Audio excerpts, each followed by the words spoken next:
How you doing? This video is about the lighting I use to start seedlings. And I've got this set up in my garage. It's a convenient place that I tend to walk by all the time, so whenever I'm just out and about, I can walk by and check the seedlings, make sure they are okay, maybe they need some water, so on and so forth. It works great for me, and I thought I'd share what I do with you. So I use fluorescent lighting. You can see this fixture. I've just got a towel on it. It's about 4 feet long, which is a little over a meter. And the bulbs that I use in it are T8 with a Kelvin temperature of 6500 with a CRI of 90.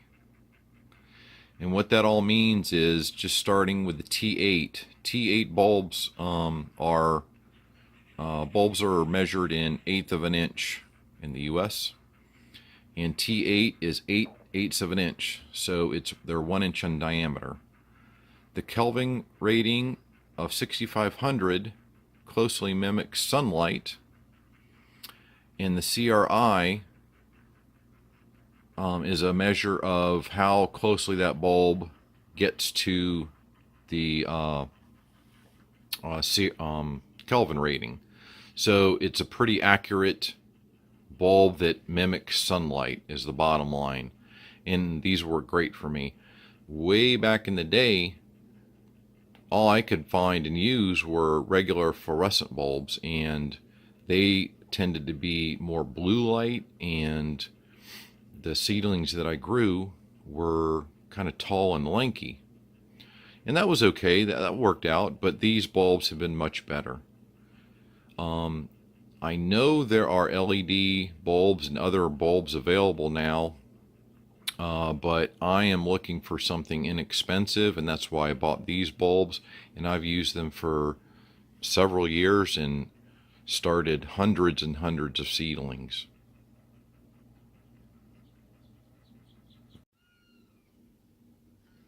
So with these bulbs in the Kelvin rating, a 6500, the one thing these bulbs don't do is produce any UV light. And UV light is important for plant growth, but when seedlings are started, for me, I'm fine with this because, and this is why. You can see these plants right in here are almost touching those bulbs. If you have a bulb with a lot of UV light, that will burn the plants. And I'm just like everybody else.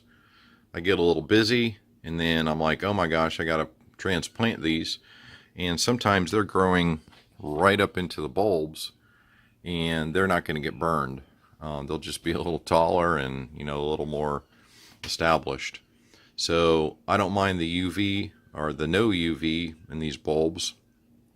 It works fine. When I do transplant them, though, I have to take the little seedlings out and put them in the shade and gradually introduce them to the light, just like in a regular hardening off process where they're getting used to the temperature and weather outside. They also have to get used to getting UV light, and that's pretty normal for seedlings if you're growing them inside. So that's one thing about these bulbs that's lacking, but I think it's actually a benefit. Now, as far as the actual temperature of these bulbs, which has nothing to do with the Kelvin temperature rating, by the way, they're pretty cool. So if I take this little meter and point it right at the bulb, you can see it's about 110 degrees,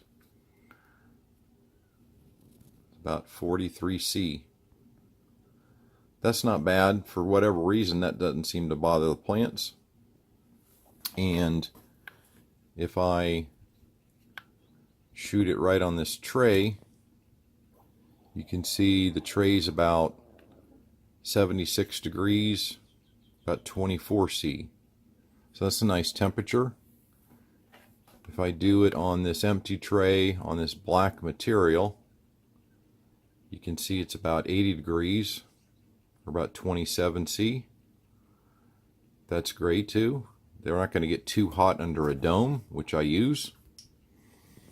So as far as the actual physical temperature of the bulb, it's great. It doesn't provide too much heat, but it does provide some, which is great for germination. Now as far as using this fixture, I can start 1, 2, 3, 4 seedling trays if I want. Right now I have just one growing. I use these little foam blocks to raise and lower the seedling trays in. With fluorescent bulbs, you need to put your plants really close to the light. This is probably 6 inches or maybe 10 or 15 centimeters. So they got to be really close. If you have bulbs with UV light, you have to put them, 18, 36 inches away from the plant. Like a half a meter or a meter. And doing it this way when they're real close actually kind of works for me because it takes up very little space. Now as far as the mechanics of this, what I have is this fixture and it's plugged into a timer, and right now this timer is set up for about 4 a.m. to 7 p.m. So it's on a lot when I'm growing seedlings, and it's automatic, which is really great. And I set it up for late afternoon, it's actually early evening, to go off, because I live in a climate where there's a lot of moths and bugs flying around at night, especially right at dusk.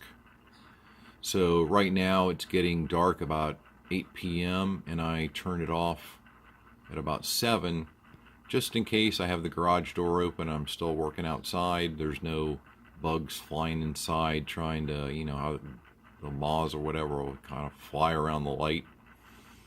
So it's a great setup, and whenever I'm not using this and there's no seedlings growing, all I've got to do is just turn it completely off. I can unplug the timer, just leave it running, but even if the timer's clicking on and off, it won't turn on the light.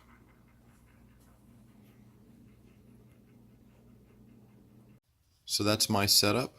I'll put all the technical stuff down below. Hope it helps you compare to what you do. If you like this video, please give it a thumbs up. Don't forget to subscribe to my channel. You can also follow me at Instagram at Better Vegetables. Have a great day.